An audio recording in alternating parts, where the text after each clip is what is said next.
New Warriors come out to play for the second time this week. I mean, what the heck? I mean, look, we're doing one Thursday, super duper special. Come out to play episode. Mm, mm, Yeah, mm, I don't know who we're gonna have as the guest though. I don't know. Somebody might want to watch mm, her stuff. mm. In any event, hello to Heinz Cook. He was here early. He says, hello, everyone. Hello, What Heinz. up, Heinz? Comic Foil says, howdy. Howdy, hey.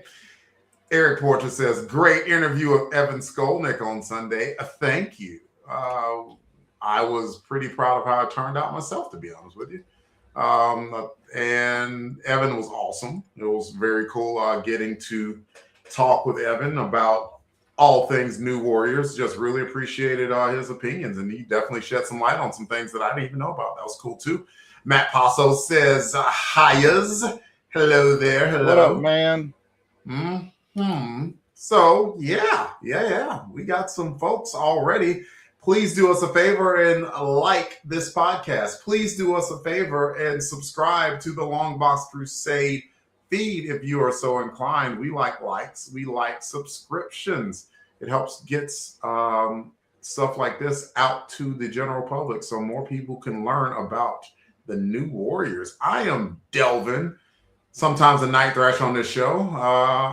That's Jared over there. Sometimes the Nova on this show. And Jared has concerned face. I'm not sure why yet. He'll let me know. You know me. I'm fighting the computer right now, but it'll all come together. Your computer is not a dire wraith by any chance, is it? Starting to wonder. I hope not. I can't really save you from Charlotte. The best I can do is call Johanna and like, get the hell out the house. He's a goner. Just go. That's probably a good call to make regardless, by the way. Doc Strange says, hi, HAI. Hello, Doc Strange. So yeah. And Matt with a timely comment says, treat the computer like it was Drake May and you were the Seahawks defense. Timely Super Bowl jokes. I was like, did you watch the Super Bowl, Jared? Was that a thing that you did? No, I don't. I haven't watched it. I haven't watched NFL and it's probably been a decade since probably Cam Newton was playing. It was probably the last time I was watching, to be honest with you. Okay. Got it. Jim the Joe Junkie says, hello, everyone. Hello, Jim the Joe Junkie. I did not or have not watched the recording of Amazing Spider-Man Chronicles from Sunday, but thank you for filling in. And Jared, sort of. Don't give him too much credit. Well, his internet crashed halfway through, so it was still just me a pat on the back half. That's okay. Like that's half of a show more than I was able to contribute. That's true. No, I appreciate it. I don't want to belittle his effort. I'm glad he was there. Glad he was there. And Jared, do you have a question for me while you were battling your computer that maybe I can answer, that maybe the listening audience can answer to? Yeah, answer it in the slowest way possible. Come on. I can vamp. I'm a professional vamper. Just so you know, what I'm doing is bringing in the images again. For some reason the images are gone. Where'd they go? The files are in the computer, I think. So simple, Jared. So simple. Anyways, I legitimately did think of a question before we came on, and I'm gonna eat a little popcorn. Okay. What kind of popcorn? Is it just regular old popcorn? Kirkland microwavable. I don't know. My mom bought me a huge box of it, and I still have a bunch of it. It's good. Are you a Costco guy? No. We don't have a Costco anywhere near me. Okay. I just got a Costco subscription about a month ago, and they sell a lot of Kirkland brand stuff. So I was just wondering. Oh, that's probably where she got it, because I know my parents like to Costco, because I think they go like Montgomery to do that. But anyway, I was thinking about it, and the roster's kind of expanded, so I think we should stick to the regular New Warriors, and maybe even we may even need to shrink it down to top 3 or something like that. Just a general idea of if they did a new Warriors animated, and I wanted you to voice cast. And of course, you can use. I mean, it doesn't have to be somebody modern. Like you can use any voice from the past too. Oh. So I was thinking about that because I was like, just to get you started. Like I started with Night Thrasher. Mm-hmm. My original thought. I have a thought. My original thought was Eddie Murphy, but then I was like, Night Thrasher is never funny. No. So that doesn't work. So then I was like, maybe Fred Williamson, who does I don't know if you're familiar with him. I think he was a former football player, and he's done a ton of Come on now. Okay, he does a lot of B movies, so and I know that's not your wheelhouse. I know I've only watched 8 movies, but like, come on now. Okay. Fred Williams is Black History Month, Jared. Okay. Of course I know who Fred Williams I just wanted to give you is. that out. I wanted to give you an out just in case you. But I'm glad you know who he is. But like, especially when he was like in the 80s when he was doing like the Cobra movies and stuff like that. I think that he would have that'd be cool. But that's kind of the starter. While I bring these images in, you riff on that. So the first thought that I had for Night Thrasher was Michael J. White. Oh yeah, that's good. I like that. You know, martial artist. Even though he's not, guy. by the way. He's no, he's not. It's a misnomer. Michael J. White. I'm sure if he heard you say it, he probably would Night Thrasher you were like. But in his head, he might be like, you might give a little bit of laugh. By the way, hello to Tony Pennington. I'm not going to mention his comment because it was very negative and hateful. And we're just going to, it was about Cam Newton. You know, we well, yeah, he's blocked. Block him. Yeah, we don't allow Cam Newton slander around these parts. That's just don't. Especially, and he lives in Denver, so that's Denver. You know, Denver could have made it to the Super you Bowl don't leave the Crusaders Club, Tony, but otherwise you're blind. Let's see. Who else? Like, and by all means, listening audience, please chime in, like with voiceovers for people. We got to think of. I'd go with somebody, you know, that I consider relatively young, but you know, fun/funny, like maybe like a Tom Holland for Speedball. That was a thought there. You got to have more. But I like Tom Holland, and I hate Speedball, so that's tough for me. I know. Let's see. What about? I haven't heard of Avery Brooks in a while. Tony Pennington redeems himself by saying Keith David or Avery Brooks for Night Thrash. I hadn't thought of Avery Brooks in forever. I'd do Avery Brooks or Keith David because to me they sound a little older and wiser. So I might use them for you got shot in the head. Cord. Thank you, Cord. You're welcome. Yep, Cord would be good for that. I think someone like Leslie Jones would be good for Sprocket because, like, you know, Leslie Jones is like as loud and outrageous, kind of like Sprocket is. So, like, I think that'd be good. Agree. But we're for, like, let's see. I'm thinking like who would you consider like a sweetheart of a person? That's how her persona is. That's whomever that is. I would give it to Firestar. Because I think Firestar will be the purest. Like my brain's not working on names tonight, but the lady, the female who played Mary Jane in the first 3 Spider-Man movies. Oh, Kirsten Dunst. Kirsten Dunst kind of got that sweetness to her. Yeah, she could do Firestar, I think. And likewise, Tobey Maguire would be a good Justice, I think. I could hear that. Tobey Maguire would be a good Justice. I think I could hear that voice. Okay, certainly. So the one that leaves though is Nova. Nova's got to be like a brash, cocky guy, like a Wahlberg. The first thought I had was Mark Wahlberg. Mark Wahlberg. Just cocky, confrontational all the time. Tony Pennington says Jim Carrey for Speedball. That's good. That's good. Comic Fools says Bill Cobbs was the first person that came to mind for Cord. Okay. Yep. And now I got to Google Bill Cobbs. Delvin, you're going to love my Namorita choice. Okay. Gal Gadot. She has that different sounding, like she's from somewhere else type of voice. And I knew you'd love it. Kal-El, no. Speedball, no. Oh my goodness. Jim the Joe Jones, he Oh, says that's Kurt good. Russell for Nova. Yeah, Kurt Russell for Nova. Matt Posso says Ryan Reynolds for Green. I mean Nova. I might even put Ryan Reynolds in for Speedball as well. Speedball. Such a smart ass, you know? Yes. A Comic Foil says that Kurt Russell is a great choice for Rich. It is. Yeah. It's perfect. Agreed. And Eric Porter says based on older episodes, Dan Cortez as Nova. Oh my God, pulling Dan Cortez's name I have to Google Dan Cortez now. He was kind of a thing and that did some stuff that I'm not going to remember. Regular IMDb, if the I stands for idiots. Yeah. Just like the language, the coded language you came up with, the Da Vinci Code. Remember that joke? One of your better jokes.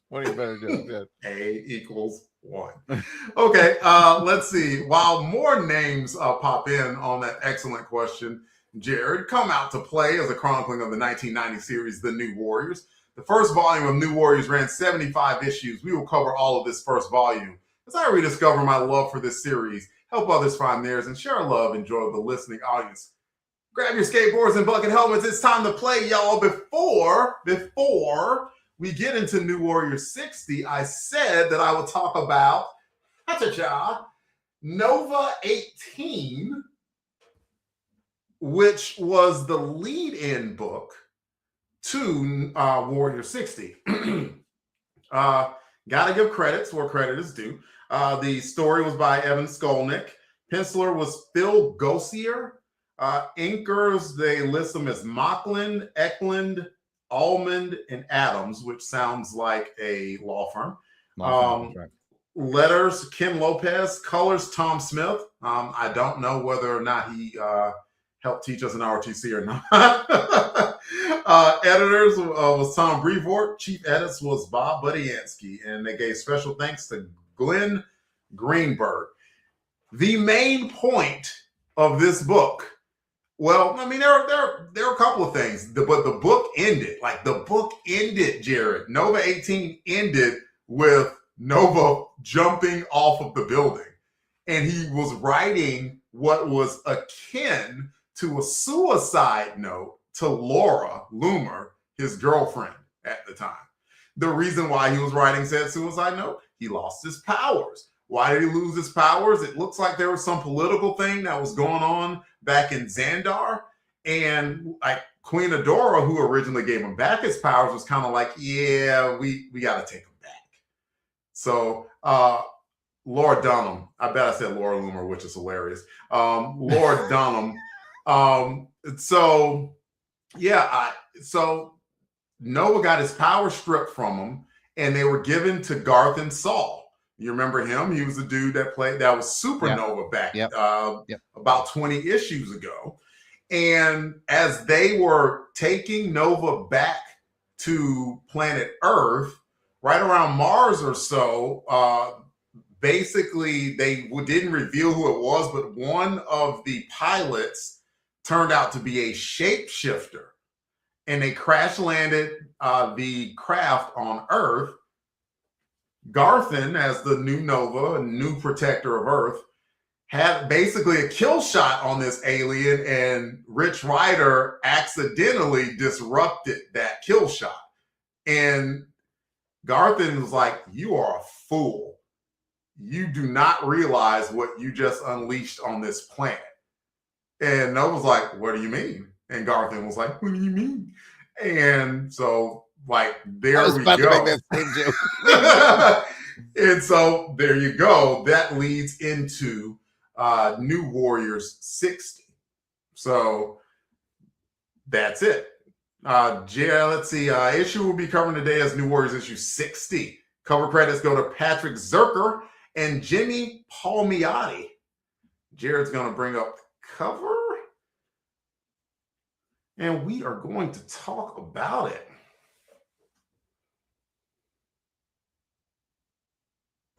There we go.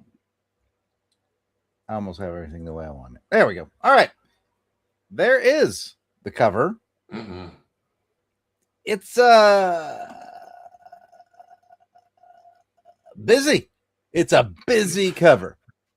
In fact, I'm going to turn the banner off because there's so much going on. Really, it's a packed cover. Like the New Warriors logo in and of itself is smaller. Like they had to tuck it in to the top right corner. It's got like a gold font with blue highlights, and the triangle is yellow.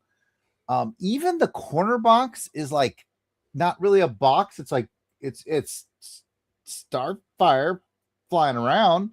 Firestar. Firestar. Damn it. Starfire's hotter. Well, here's the problem. I spoiler for you guys who are watching live. I just got done reading the book we're going to do for Crusade Miss on Wednesday. So that's all I'll say. All right, so Firestar is in the corner, but it's not. There's no box. It's like she's just there. This cover is busy, y'all. So in summary, in the center you have Supernova, and he's like fighting a giant hulked out Dire Wraith morph, and the Dire Wraith is like red with green eyes, and in the foreground Speedball is knocked out, and in the background midground is Justice, I'm pretty sure. And it's just there's things everywhere. It's just a busy cover. It even says Nova Omega on the cover, like in like very cool, like 80s kind of style font and color. It's intense. It's intense and it's busy. It is intense, and it can't help but be intense because the main villain is not just the Dire Wraith, but literally the mother of all Dire Wraiths. And this thing is a horror. It has fangs, it has tentacles growing out of its face that all have fangs. His arms have like tentacles with enormous freaking teeth, like freaking swingers. Big effing fangs, big effing claws. Yeah, it's intense. It is. And he's not, he's a bear, and he does want to eat people. Like, and he thinks everyone's bunnies. Right. Hopefully everyone is cooperating with the swingers references that I'm giving here. And it looks like they did a little bit of gold embossing, maybe, in the cover. Nothing super fancy, but you can tell that like the gold on Nova's or Garthan's armor is popping, just like the Warriors logo. The gold on it is popping too. So they gave a little bit of a special treatment to what's going on to the cover. So it definitely gives you a big fight feel, as it were. And of course, as soon as you look at the cost of the book, especially back in the 90s, you're like, oh, okay, something's going on here that's pretty special. So, yeah. Did you give what you thought about the cover other than it's busy? Did you want to opine a little bit more? I don't have a lot more to say about it other than I know I got to score it. And I'm not really sure what I want to do with it. I mean, it gets its point across, but man, it is a busy cover. Yeah, it's busy. Like, are you saying busy to mean bad or just busy to mean busy? That's why is it too cluttered? Maybe. Are they conveying an intenseness? Yeah. I don't know. I think me personally, as a guy who fools around in the comic industry on the very fringes of, it's too busy for me, but I respect what they're doing. And I'm going to give it a 7. Well, I hadn't introduced the rating. That's what I'm doing. I can't stop me. You are jumping the gun, sir. Like, I mean, there is a protocol. I apologize for nothing. Fine. While you're not apologizing for anything, I'll read some comments from the audience. Comic Foil says, I don't love the colors. And Scott O'Neill, welcome, says, so many teeth.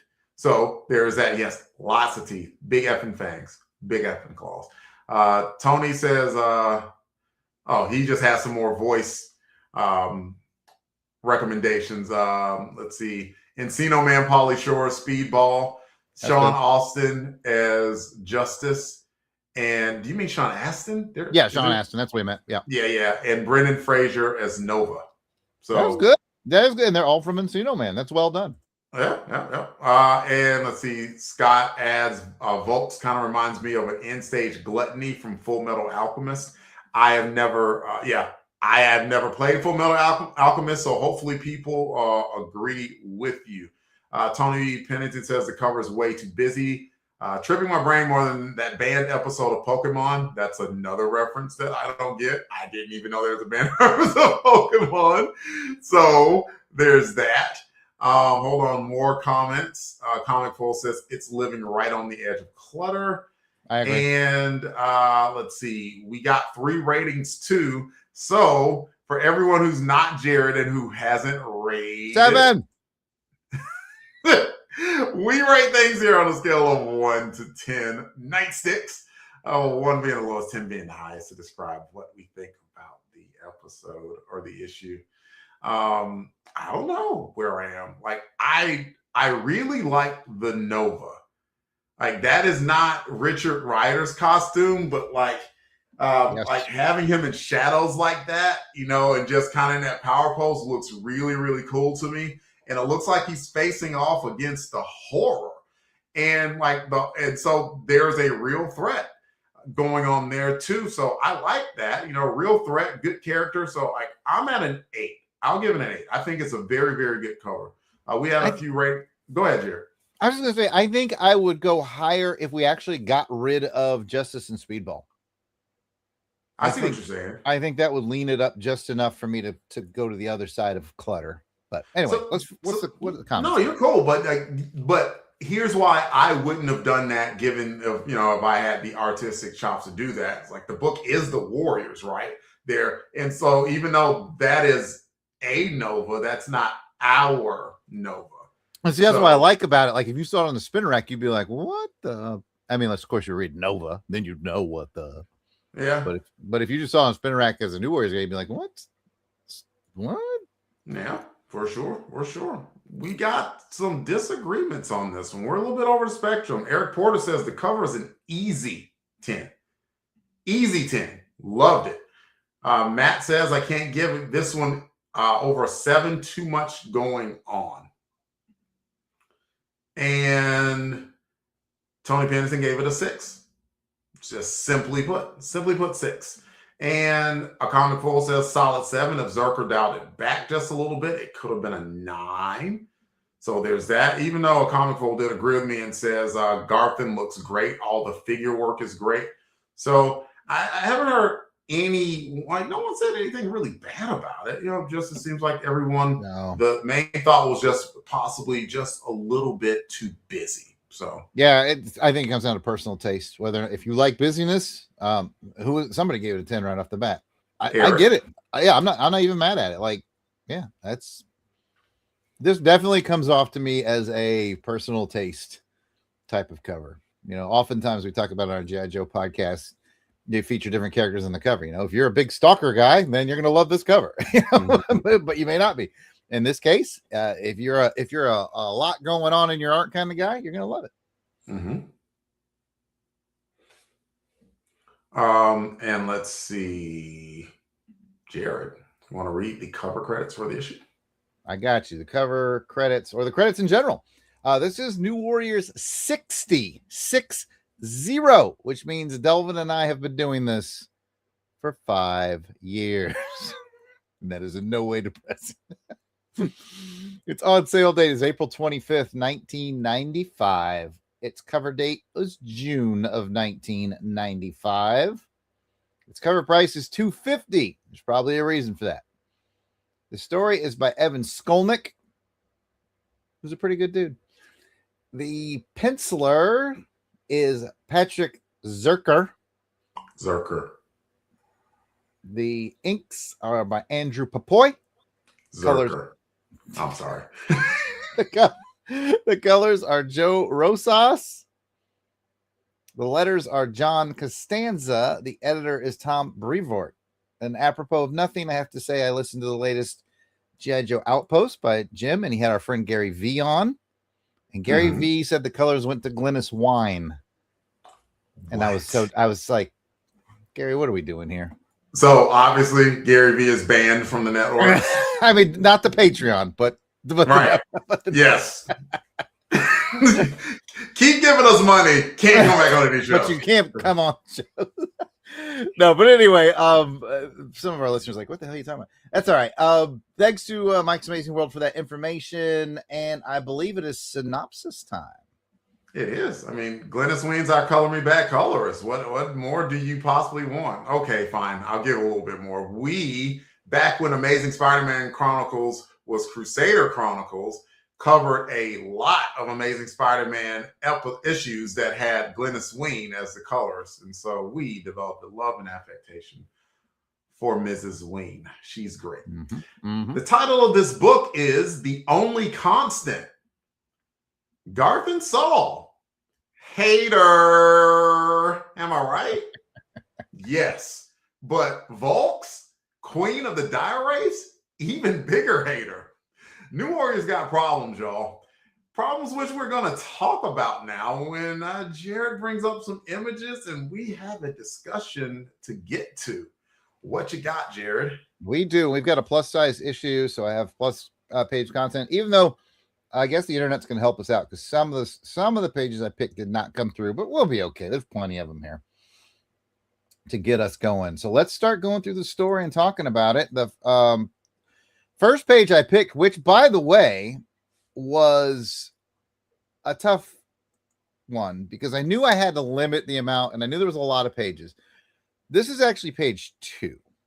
And page 1 is a great drawing of Turbo. Like I wanted to use it so bad, but I was like, page 2 tells more of the story. You still get a good Turbo drawing. You got Richard Rider falling. Now I had a question about this. Okay. Because it came up in sort of a weird. Is this a turn the book sideways? Okay. I was like, because the scale looked a little weird when I pulled it up in my whatever the heck the name of the app is. I don't do names anymore. Yes, sir. So, like, yep, here's regular page 1. Yeah. Which is great. Yeah, which, now everyone else can see the fantastic picture of Turbo. But yes, in order to show the full image of page 2. My spidey senses were correct. Yes, sir. Yeah, that's right. And I knew that you would dig it because of the Alice in Chains shirt. You've always liked the Alice, whether chained or unchained. You've always been a fan. Matt Passo agrees. Nova with the Alice in Chains shirt. He went, AIC just to show some bona fides going on there. So here, go ahead. No, go I was gonna make a bad joke here. I was gonna say here, Rich Rider almost snuffed his own rooster. He almost did. He definitely did want to die, unfortunately. And man, you talk about a way to end a series. They ended Nova 18. Mofo jumped off the building, and it was like that was the last issue. Period. That was the last issue. Period. And they actually they were kind of lamenting. They're like, we felt like the book was hitting its stride, but they got the signal above to. So they had to go ahead and kanks it. They gave it to Evan for like the last 2 issues, just so he could transition the book and the character back to the main book. So let's see. Just a little bit of talk about Patrick Zerker. Tony Pennington is not a huge of a fan. Never really got behind his pencils. He was no bags. I don't think he has to be personally. And if I had to rank the big 3 of the Warriors, yes, I would put Zerker at 3rd, but it wouldn't be like a distant 3rd by any means. I mean, and of course, it's not like man went on to draw Batman. Enough said. Scott O'Neill says Zerker's New Warriors pencils kind of remind me of Paul Peltier's work. I think Paul Peltier's work on DC's Outsiders series around this time.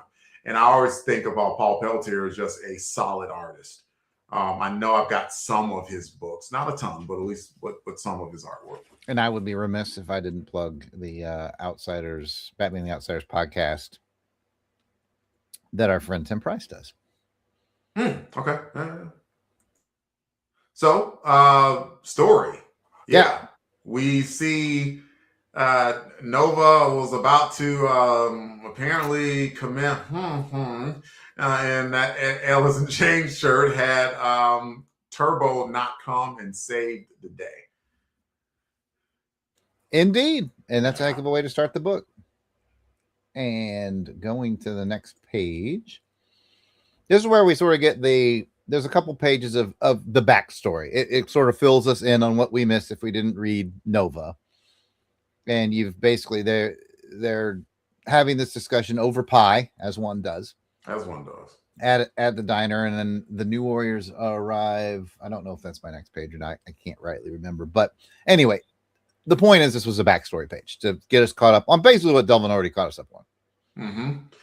The thing I appreciated was I appreciated both of their humanities. Like Nova admitted, like, yes, I did something stupid, catastrophically so. And he explained it very shortly here, and they went more into it in Nova 18, that like being a hero is all I am. It's all I ever wanted to be, and it's all I am. And without that, I'm nothing. That's Rich Rider's thoughts, not mine. And so he was like, I don't have my powers anymore, and like I'm gonna do this thing, and it's gonna jumpstart my powers. And if it doesn't jumpstart my powers, oh well. That was his thought. And it's like, is that healthy? No, not really. But well, that's it. That's all I got. Step with me into the darker gray areas for a minute. Sure. I know people that struggle with this. Heck, I am a person that struggles with this. When you leave the military and you're not that guy anymore. Mm-hmm. I mean, I think I can easily admit that I, more so than you, throughout our entire friendship and our entire military service, I built more of my personality and who I am around that than you did. I feel like your transition was easier than mine was. I don't want to speak for you. I don't know what's going on in your head, but I just feel like it was easier for you. I will say I certainly had my difficulties. Here's a quick story. The very first day that I worked outside of the military, I'm down at this chemical plant in nowhere, Texas, and got all my stuff set up, and I'm sitting in an empty office or whatever, and the day comes to an end, and I kind of stand up, and I'm like, no one's even going to ask me out for a beer or anything like that? Oh. Hell, that's just how you act, really. Yeah, I mean, it's my face, really. Probably wearing a stupid shirt. But it's this is what kids do. We make jokes about this. But he's being very serious. I apologize. Yeah, no, man, you're fine. But that was kind of it. Like, oh, it's different around these parts, huh? And I do get it. Like, because they explained in Nova 18, one of the first things, like after he had basically fought a war and stayed behind and made brothers, and then they were like, well, we're taking your powers away and we're shooting you back to Earth. Bye. And he was like flipping fries and flipping burgers for a living. Like, imagine that. You go from having these powers and you like have fought in this war and with your brothers and your sisters and everything, and then all of a sudden you're at McDonald's. Like, is it? Yeah. Very strong scene at the end of the first Rambo movie, all about that. I'm in charge of $1 million equipment. I have all these skills. Over there, I was one of the most important people around, and here I can't get a job parking cars. To summarize what he said, there's something to that. So yeah, I mean, I don't mean to go dark and heavy on the show, but I get it. I get it when service is your life, and you're like, you're no longer required here. It's like, whew, okay. Yeah. All right, let's move on. By the way, just a few, some silly, some not. Matt said, I was going to say if Superman was on the building, he could have stopped Emo Nova from that choice. Yep, Soups would have done that. And then Scott jokingly says, even worse, he borrowed money from his side piece and then jumped from a roof. Dude wasn't planning on paying that money back. I thought I was going dark. That's hilariously dark. Eric talks some more comic book crap and says, nice throwback to issue 1 where Richard got his powers back, which Rich was trying to duplicate. And a comic foil just adds, we were talking about Zerker's art, just says, you can't throw Zerker in with the Image clone artist, but he did have a heavy hand over rendering during this time period, which was a very 90s thing, which might be something that you know a little bit more about than I do, Jerry. More lines. We demand more lines. Yeah. On everything. I mean, you could tell that Nova was, going to do harm to himself, because I mean, nobody tries to deep six themselves in like a in sync t-shirt. Okay. Turn the page. I thought it was a pretty good joke. I thought we were cooking it for about 2 minutes. All right, never mind. Back streets back. All right. Oh, that's anyway. It's even insane. The point has been made. Okay, so we find out. So we've covered the fact that Nova doesn't have his powers. All the power has gone back to Supernova, who was the thorn in his side, I don't know, 10, 15 issues ago. Mm-hmm. And so now he's the man with it. He's been captured by this dude. We haven't had the big reveal yet, but this dude has caught him. And I was like, I'm not sure who this dude is, but he's got evil eyebrows, and I like his costume design. And so that's what's going on with him. That's why I picked this page, kind of check in what the main pieces of the story are. Yep. So in Nova 18, when they crash landed, and like the bad guy, the shape shifter is all they said, extends like one of the appendages at like Rich Rider, and it was like kind of pointy, and it's like, wait a minute. And then at some point, like he dropped like the vernacular of like human, and I'm like, oh, like they were dropping some hints pretty heavily before they got to this book. So much so that I'm actually surprised that they went with the cover choice that they did. You know what I'm saying? Yeah, like, a bit of a spoiler. Yeah. Mm-hmm, they could have kept that reveal just a little bit longer than they did. So keep going. All right. Pull up some more pages. We'll burn through some of these. Okay, the reveal.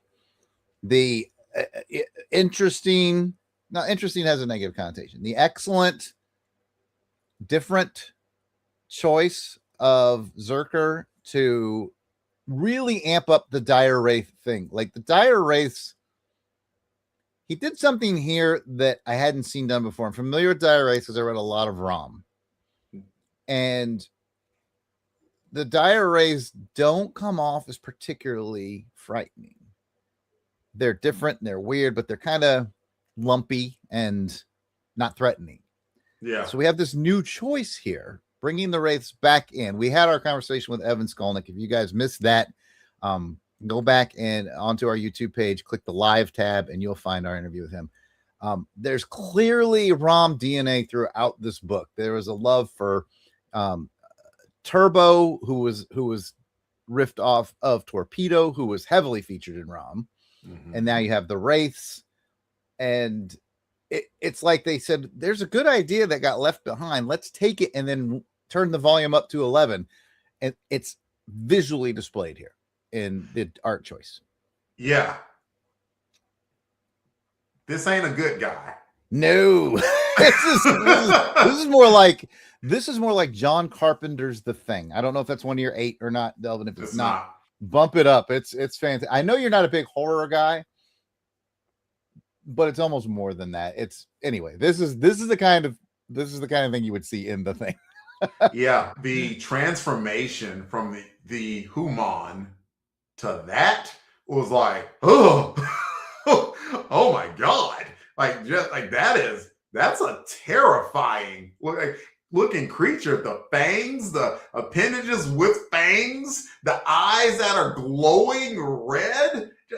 That's fangs that have got fangs. Yeah, the fangs with the fangs.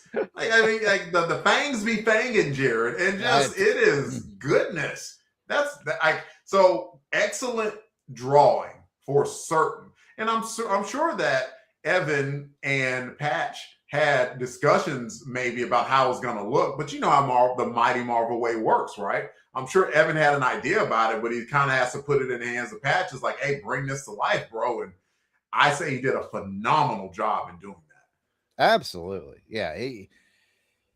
One of the neat things about artists is when they can get into certain niches. We've talked about technology, like Sean Chen was born to draw Iron Man. That is the first name that popped in my head. Guys that can draw tech.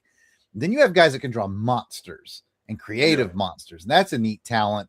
Tom Bondolio is a personal friend of mine, but he's drawn a lot of the aliens comics for Dark Horse and stuff like that. And he can just draw monsters. And it's just a fascinating talent because you have to there's no real reference. Right. You have to just have it. And Zerker has it. Yeah. He's got it. Yeah, it's fair. For sure. Unless, of course, he saw The Thing, which I'm sure he did. But no, this doesn't look exactly like it. But it wouldn't surprise me if he was like, I want this to be inspired by The Thing, because it has a cool vibe to it. Nice. All right. Next page, sir. Grab us another one. All right.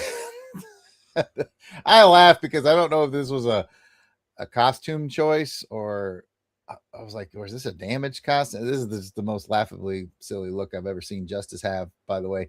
But I picked it because this is telling the story. We saw the setup of Supernova, and then we saw his situation go from bad to worse as we discover what he's really up against. And now the team has arrived literally at their doorstep. And so I like this because it continues the story visually. I picked it because that Justice outfit is ridiculous. It just doesn't do anything for me. I'm sorry.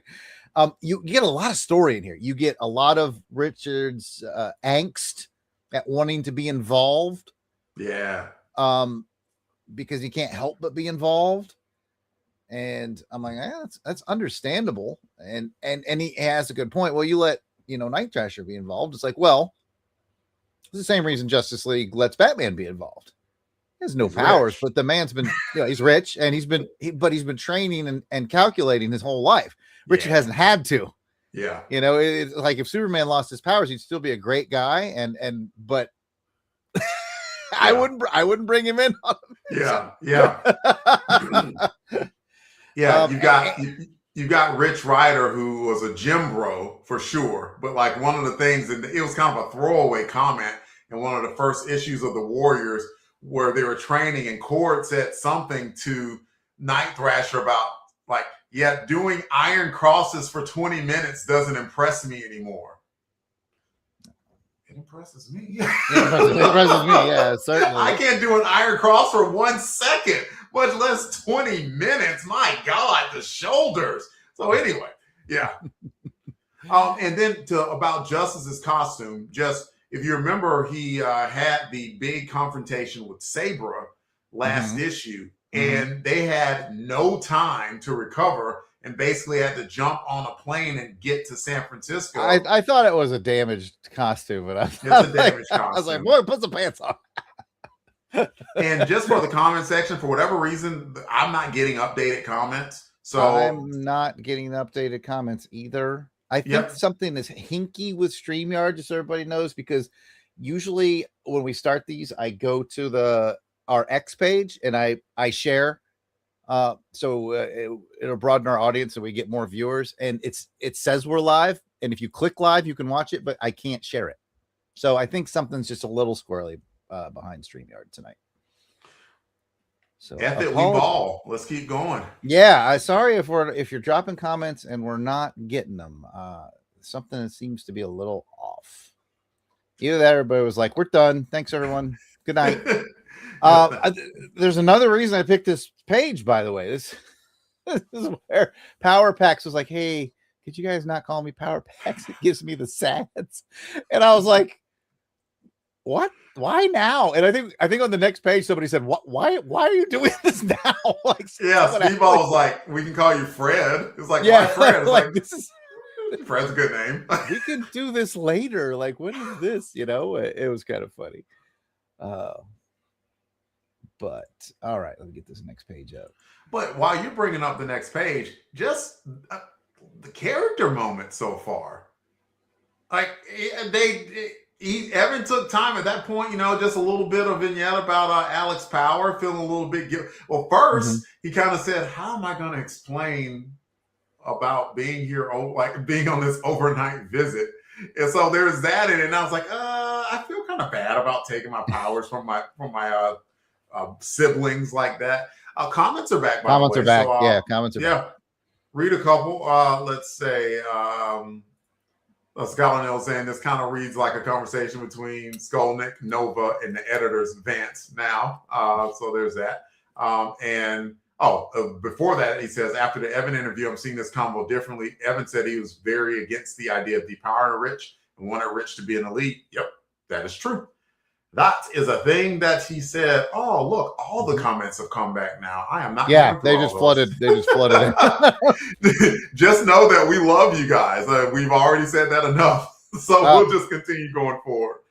Yeah, it looks like everything's working again, or at least we're getting batch updates instead of live updates. If you don't know the difference between that, it's the computer terms. But you know what? Never mind. Let's look at this next page. We check in with Knight, Thrasher, and Rage, and they are up to stuff, with the, I'm going to remember, Cyanex. Cyanex. Yes. Basically they got Cyanex in their danger room, and I was like, oh, you know, this is interesting to see, you know, how this will play. I know we don't have a ton of issues left, so it's kind of neat that they're looking at, or they, probably Evan and maybe the editorial team, they were talking about wanting to do almost 2 teams. Evan was talking about that, and it looks like they're kind of getting their wish. They have Night Thrasher and Rage. One's a murderer, one's an accomplice to murder, and they are now working with Cyanex. I mean, I'm not wrong, but I'm also not mad at them either. What I like about this is not only is it a great danger room page for Cyanex, I'm not exactly sure what Pretty Persuasion adds to any battle other than look at me, I'm hot. But I guess she's got some kind of whip there, which is kind of cool. But what I also really like about this is I don't feel like Zerk gets to to flex enough on his facial stuff. I love Dwayne's face in this. It's very reminiscent of, and you know, names in my brain don't work much anymore. McGuire from Justice League International, Kevin McGuire, who made his bank on wonderful facial expressions. That reminded me of that, and I was like, nice facial expression. Anyway, over to you. And you were talking facial expressions just a couple of days ago with Evan. And you're mentioning that moment about Firestar, remember? And saying that her face, like, even like he didn't add many words there, but you know, he was kind of leading up. It's like, man, I almost got on that plane, you know, to surprise the Warriors, whatever. But and Rage is like, nah, we got to be here, man. Let's pull the trigger. Let's do this thing. And then he opens the door and sees a team of screw ups, and it's like, he's basically like, I'm starting this whole thing over again. All right. Had his main band, like, say, a Soundgarden, and went to really, now I can't think of band's name. Audio Slave. There we go. Welcome to Getting Old with Jared. There we go. Scott adds, I would have loved to have seen Cyanex team spun out as its own title with Richard Pace on the pencils. He was going to draw Cyanex. Yes. Seconded. Yeah, Richard Pace with his very exaggerated panels and layouts. Yeah, he'd be so good for them. He that was a strength for him. Absolutely. Yep. Agree. All right, I'll get our next page up, and this is like, okay, we're all fighting the bad guy now and not doing terribly well. Another great drawing. Zerk really has a handle on Turbo. We saw the very first page of Turbo look great. this is a great page of action. I love how they've clearly done their homework. Evan's done his homework with Zerk and the editors, I'm sure, but like, well, we already know Evan has an affectation for the ROM stuff. Yeah. So they're having that discussion. Like this armor, you know, the diary is like, I know this armor, and the armor's like, I know you too, you know, basically. And I'm like, this is quite cool. They're getting a lot of mileage out of it. Evan's doing a great job. Yeah, really the page, like, yeah, this splash page, fantastic. Like, I mean, it looks like Turbo just got freaking destroyed. But before that, she was like, and she didn't even know that she had this power. But it was like, wait a minute, something's up with that console over there. That's not a console. and Volks was like, wait, how did she see me? And it's like, well, oh my goodness. And she soon figures out exactly what that armor is. And everything. And so it's like, you're right, just an entire different dimension got brought to the book that we had not really visited, where Turbo got that armor from. And we got some big revelations in this issue.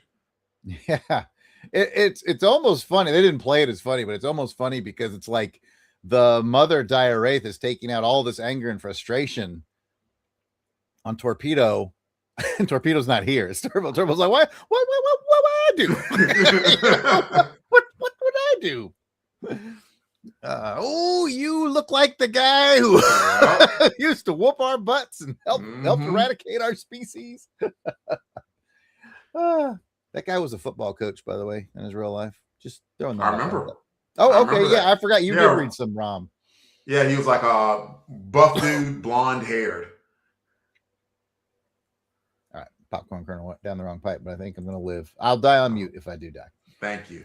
No problem. I know the rules. All right, we have about 4 more pages to go. I think it's a lot of. I think I picked a lot of just sort of checking in with the action. Yeah, this is where Supernova bust free, and he's like, "Ooh, Vox, that's your ass." and the thing that kind of bugs me, but it doesn't bug me.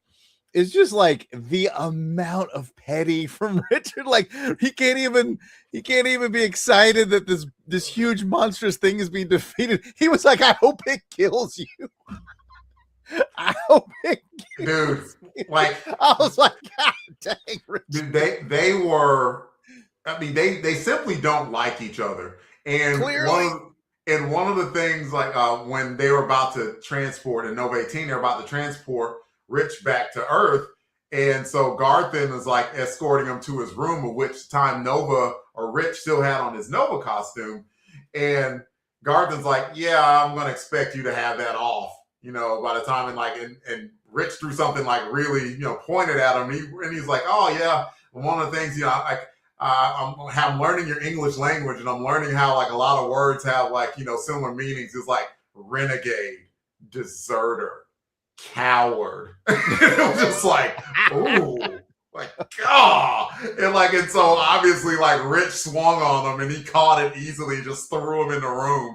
They don't like each other at all. And of course, there's the added benefit of they don't like each other. And then that dude has the powers that I feel are mine. And then he looks badass in that costume. It makes it even worse. Look at that. That is great to me. Like, he is just looking athletic and he's looking Superman-esque, but not like, you know, mimicking Superman at all. Just looks powerful. Like the choice to shade his face black like that somehow makes it look even better. I think that's a fantastic color choice and costume choice. Yeah, the color choices almost remind me of Captain Marvel. Okay, yeah, I got you. So yeah. Anyway, I just to me it was a little over the top because, like, again, falling back on what I know, these guys are they're both in the service, quote unquote. They're in the service. Like we've served, and 99.9% of the dudes that I ever served with, and ladies, when I say dudes, I mean all of them. I would be there for them today if they need it. And there's that slim percentage of just people that are just like, I don't like this person, right? But even if they needed me, I'd still help them. Yeah. Like even the worst person I knew in the military that I just couldn't stand, if they needed me, I was like, Jared, I need help, I would help them. Richard's like, I hope you die. I was like, God dang. That's so deep. Yeah, there's that 1% that's like, like something in your facial region. I just want to rearrange it with my fist. Yeah, pow. Are you saying pow, pow, pow? Pow, pow. Yeah. But I will say too, if we're going to keep using the military analogy, it does play here though, because we've talked about this before. You in the military, you kind of meet two kinds of people, and the vast majority of people are people that are doing their job, and they're great Americans. And if you have to go to war, and God forbid you have to take someone's life, it's not an easy thing to do. There's a small percentage of dudes who look forward to combat and wanting to take someone's life, and those are the ones no one likes. And that's who Supernova is. He's that guy. I think he wants the smoke. He wants all the smoke. Yeah. Right. So I get the personality conflict, but still, I hope you die is rough territory. Woo! He was really mad about losing those powers. All right, quick check in back at the crash pad. Of course, I picked it because Hindsight Lad got a new costume. And that's about it. There's a little bit more going on here, but not a ton. Sprocket helping him out when she wasn't supposed to, but Night Thrasher didn't really care. He already knew what she was doing. Yeah. And the next page is going to be another new costume reveal if it came in properly. But basically, I think Hindsight Lad designed them both. Yes, he did. He designed his own costume, and he gave Justice a new costume. Oh, I'm sorry, just Hindsight. Yes, not Hindsight Lad. Yeah, don't call me by my old name. So like, I want everyone to call me Sting. Yeah, F you, Gordy. Give me another beer. So there is that, but like the thing that is going to come bite him in the butt again is like, I don't know how Hindsight managed it, but he was like, we're totally Avengers. Here you go. Bye. See you later. It's like, I told the delivery guy. Mm-hmm. It's like, that's probably gonna come back and bite. Interesting. Bite them in the butt. But as I even admitted to Evan, like, I'm hazy on these next 15, and I'm happy to be hazy about it because each month is gonna be like a pretty cool revelation. Let's wrap it up since we are. I have one costume reveal and 2 pages after this. New costume reveal. I like it. You like it? Yeah, I like it. Doesn't bother me. It's not bad.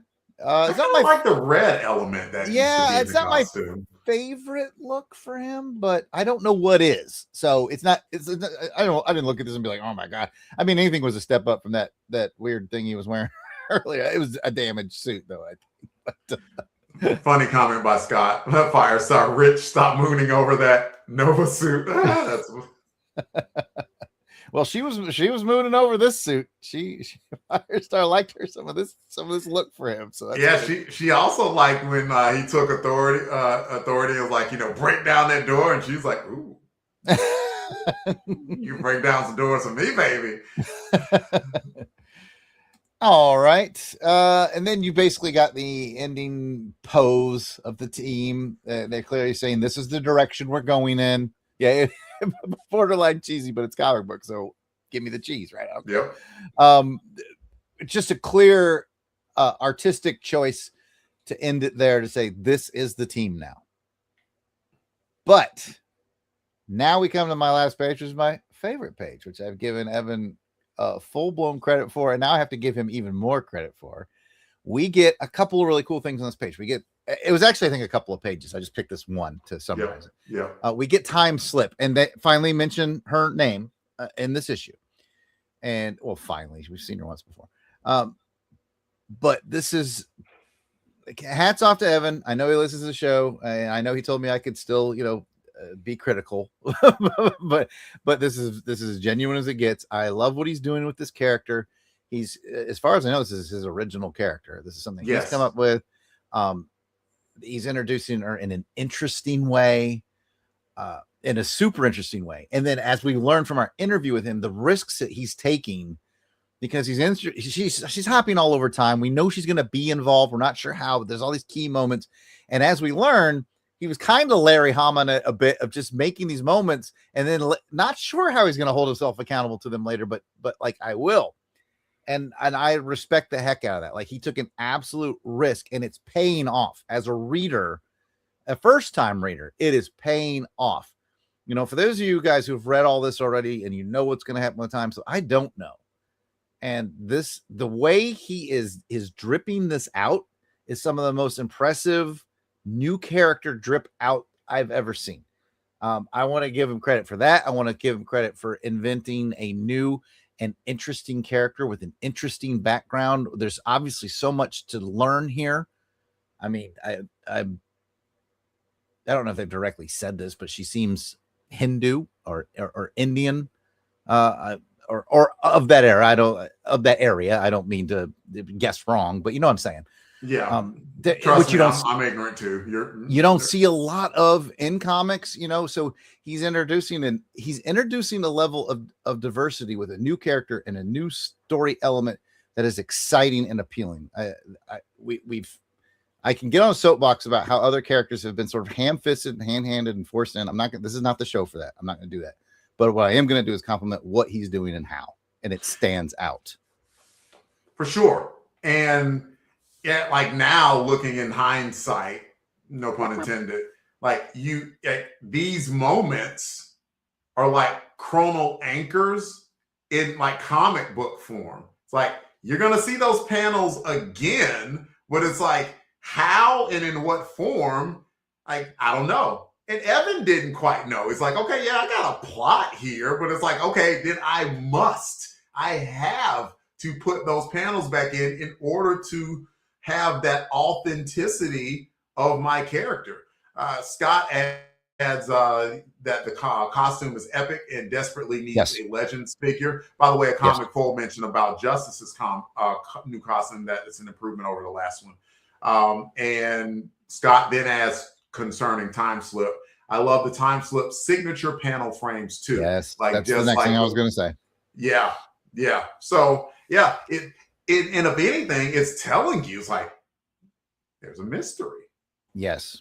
And we don't even know what the mystery is. There's a mystery. There's no chance you can solve it, but it's intriguing. And yes, I did want to talk about the craft of making comics, panel work. When she's doing weird things, has the weird mystical panel. What a great design. Yeah. And then we obviously have to talk about the very last thing on the page. Everyone hates a clone with the Spider-Man as the O. I mean, I knew that Scarlet Spider was coming. Yeah. And we learned from Evan that it was forced upon him, but we also learned what a great attitude he has as a writer. In that I straight up asked him, emotionally, how did that make you feel? Did you feel like this is being forced on me, or did you view it as golden opportunity? And he said, honestly, both. It was forced on me, but what a cool tool to have in your toolbox. There's so much you can do there. And you know it's going to get, I'm going beyond what he said now, but you know it's going to get more eyes on your book. Yeah. The spider people are going to get interested. And I'm a spider guy. I'm interested. It's working. Man, I was stoked to see Ben Reilly, Scarlet Spider, in the book. I'm like, are you kidding me? And so when he met his demise in Spidey 75, I was heartbroken. I mean, not only one, because that was a very good story, but two, well, a very good close, because a lot of the clone stuff was not great. And unfortunately, that was due to the editorial staff, but we don't have to get into Spidey lore here. But I was disappointed for the Warriors, because he had proven to be an admirable member of the Warriors team. And the way that Skolnick rolled him into the team was absolutely great. So I'll be interested to see how you feel that Ben was a fit onto the team. Yeah, it seems like you said, I'm familiar with Ben Reilly. I remember this era of Spider-Man. This is when I really first started getting back into Spider-Man. And it does seem like a great place to put him to get maximum mileage. I don't know. I'm excited. I really am. So yeah, bring it on. You know, after talking to Evan, I feel the small part of me feels sad because this wasn't what he wanted to do. But, you know, I think of it as if I was writing some offshoot book for DC, and they came to me one day and was like, listen, man, we got to, you know, we're not going to put Batman in your book, but we're going to add Nightwing. Okay. Oh no, you know, like you don't get Spider-Man, but you get a really good character. Like, oh yeah. So yeah. And I think that's how he approached. I don't put words in his mouth, but like any good writer, and we talked about this after the cameras stopped rolling, especially in video games. If you don't learn to roll with the punches and you fight every decision that comes, you're going to make your life that much harder. So basically make the best of the adversity, and we're going to find out. And I feel like after talking to Evan, he's the kind of guy that can do that. So I'm excited to go forward. Awesome. I will read a couple of Spidey comments, and we can just go ahead and transition into Warrior and Worrier. Scott O'Neill says, it always felt weird to me. I like Spider-Man, but at the time I was like 15 or so. Scarlet just seemed so much older than the vibe of the team. It was given that you send me fellow kids vibe. I do see what you're saying. Mm-hmm. I do. Like, because like, canonically, Spider-Man is like late 20s. So like if you dialed it back to the 90s, then he was probably that 24, 25-year-old. So I would say that he would be an elder statesman to the book, but like Nova had to be like 20s. And I would put like the same age around maybe Namorita may have been slightly younger. And I think Justice and Firestar were right around Nova's age at the same time. So not that much older. But I do understand what you're saying. I do. I do too. I just want to add that even though he's a clone of Peter, so they are the same age, or is he the clone? Ooh. But anyway, so they are the same age. Because he's a newer character, he feels younger. Yeah. Even when they were in the Spider books together, it always felt like Ben Reilly was his younger brother. Yeah, if that makes sense. I know that they're not, but that's how it feels. Yeah, to me, because he was new to all of it. Like he had been basically in the shadows, and so he was new to like essentially the world of superheroes and all of that. Mostly because he had stayed in the shadows and let Peter Parker live his life, and he had his own life. And I've said that I feel the same way about Nova. In this book, like he seems like the older guy just because he had his own book in like the 70s, so he seems like the older guy. Yeah, and there's no way. Yeah, there's no way he could be like, oh, he's like 18. Like, really? Yeah, no, no, he's not. Yeah, young, yes, like, but yeah. So Nova really feels to me like he's 28-ish.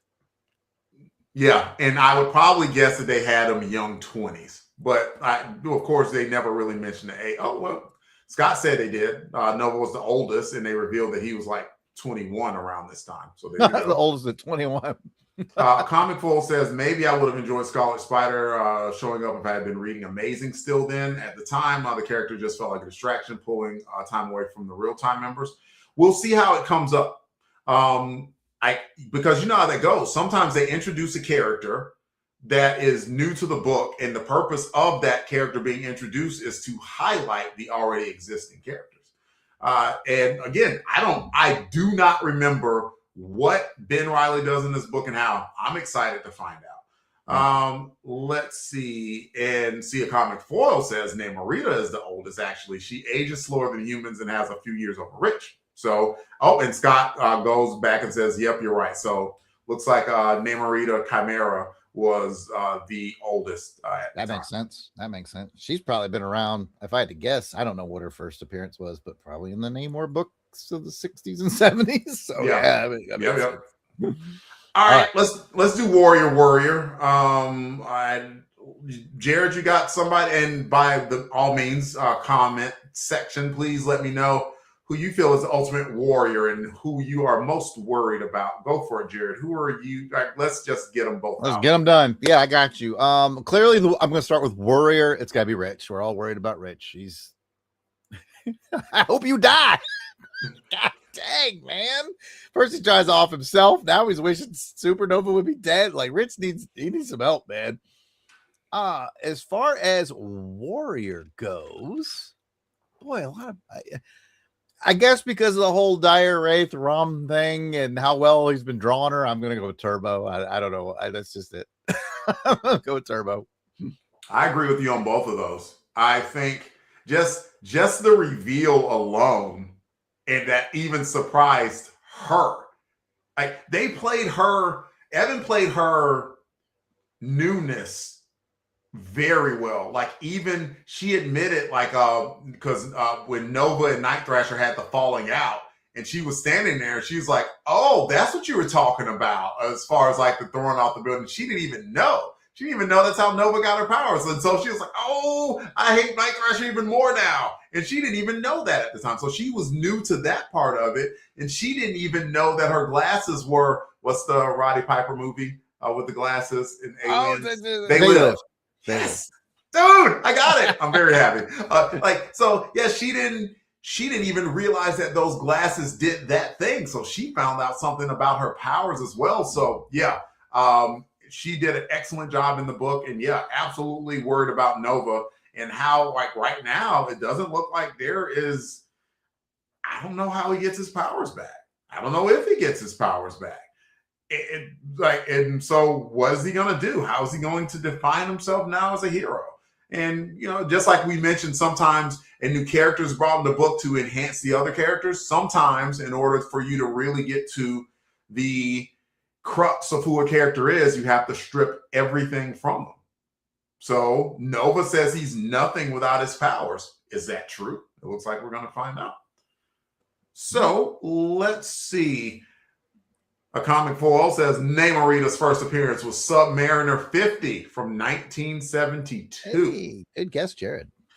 Let's say thank you, chat, by the way, for doing that work that you guys do. That's fantastic. Always thank you. Scott with a joke. Nita's robbing the Nova Cradle and Rich is robbing the Atlantean Craftmatic adjustable bed. Surfing Matt says Warrior, Nova fighting through, and Warrior, where is Night Thrasher? Night Thrasher's Uncle Scrooge, baby. He gave him some money to start their crash pad. Oh, that's right. He gave him a couple $1 million or something like that. That's right. Mm-hmm. Gave him a couple mil. Let's see. And Scott says he's worried about Impulse. Did Mathematic ever get him out of that wall? It hurt. That's right. I forgot about that. So yeah, looks like it's time to rate the book. I will continue to read any comments that you guys make about Warrior. You can make some more comments about rating the book on a scale of 1 to 10. When I first finished this book, Jared, my thought was a 10. Like, as far as a New Warriors book goes, I think this was damn near perfect. Excellent characterization, great action, a villain that was more than formidable, maybe more powerful than the Warriors could handle. And looks like that battle isn't done yet. Looks like the Warriors are going to have to be fighting Volks again, because Volks is not going to stop at her quest to destroy the Earth, which is pretty lofty supervillainy goals. What do you think? What do you rate the book? I think I'm with you, and not just because we just talked with Evan and I'm trying to make nice with him or anything. I think this is his strongest book thus far. We've gotten away from depressing territories of real life Rwanda and stuff. We've talked about that. Like we're back in really comic book storytelling, heroes, villains, history from Rom, well-voiced characters, cliffhangers, Spider-Man's coming. Like there's so much to like in this, and the art was really good. The weakest part of this whole book is the cover to me, and it's not a bad cover. It's still a good cover, but it does reveal, I think, too much, as to your point, Nolan, and it's busy. But no, this if this is Evan hitting his full stride after he's sort of gotten his lead up to this, man, I'm glad we interviewed that guy, because this is heading in a direction that I wholeheartedly support. Well, if anything, I mean, there are plenty of moments that I enjoyed about the interview. The thing that just made me smile the most is he kind of echoed a thing that I had suspected about the Warriors, that it ended up being a Nova book. And he's like, yep, I Nova was one of my favorite characters to write, and I did want the book more centered around Nova. In fact, I would have given him powers, and then the next 75 would have potentially even put Rich Rider into a Space Knight costume, which would have been crazy. Which would have been a crazy idea. Rich Rider Space Knight. And how the heck would they have gotten him out of that thing? So, yeah, that would have been just fascinating. So, yeah, both of us give it a 10, and because it was a fantastic book and very excited to see what is coming forward. And as far as that goes, ladies and gentlemen, that is the show. Come back and join us for the next episode where we discuss New Warriors 61, where the Scarlet Spider makes his first appearance. And it's a pretty cool cover too. If you'd like to hear more from us, you know where to find us. We're Longbox Crusade. Any social media you look for Longbox Crusade, we are there. We're all over podcatcher land, to Apple Podcasts, Google Play, most podcatchers to include Spotify. We have a Crusaders Club. We would love if you joined us. $1 a month is where you can, or how much it costs to get grandfathered in. Sorry, I got completely distracted. $1 a month gets you into the Crusaders Club. We are still grandfathered into the old Patreon rate, so very happy about that. You can email us at contact@longboxcrusade.com. And last but not least, please like this podcast, this live stream, and please subscribe to the Longbox Crusade channel on YouTube and tell a friend about it too. So let's see. G.I. Joe RPG Stories came in a little bit late. Welcome. He says this cover isn't a Zek, and smiled. It's a G.I. Joe joke. Okay. All right. There you go. We had a couple of ratings too that I missed. Comic Full says, I really like this issue, 9. Scott O'Neill says 9. I like the story. Zerker is still feeling his way. IMO. He's still a couple issues away from hitting his stride, but it is coming. Well, that stride's got to be incredible then, because this book looked good. Yeah, I thought it looked very good. And only thing I didn't mention was a phone number. By all means, leave us a voicemail. Tell us about the show. 707-532-5269. That is 707-532-LBOX. Pick up the phone. And pick up the phone. And Jared, pick up the mic and tell us where you can be found. All right, man. I can be found at Yard Sale Artists on X, Facebook, and Instagram. I can also be found at Waffle House, like the Toddle House omelet with some the gravy over it. What about you? That's a sure sign that it is an experienced Waffle House waiter or waitress. If you say Toddle House and they don't blink about it, as opposed to the new Gen Z. Yeah. What a Toddle House is. I'm getting that more and more often these days. I'm getting the what? And I'm like, oh. Damn you, youth. Yeah, Toddle House. That omelet is legit. Forever goated in my book. Oh, you can find me, Delvin Ray, Instagram and Threads, DEERAY1977 on Blue Sky. See you all next time. And remember, be a hero to someone, even if it's just to yourself. And with that, New Warriors, come out to play. Everyone, I hope you have a happy, healthy, and good night.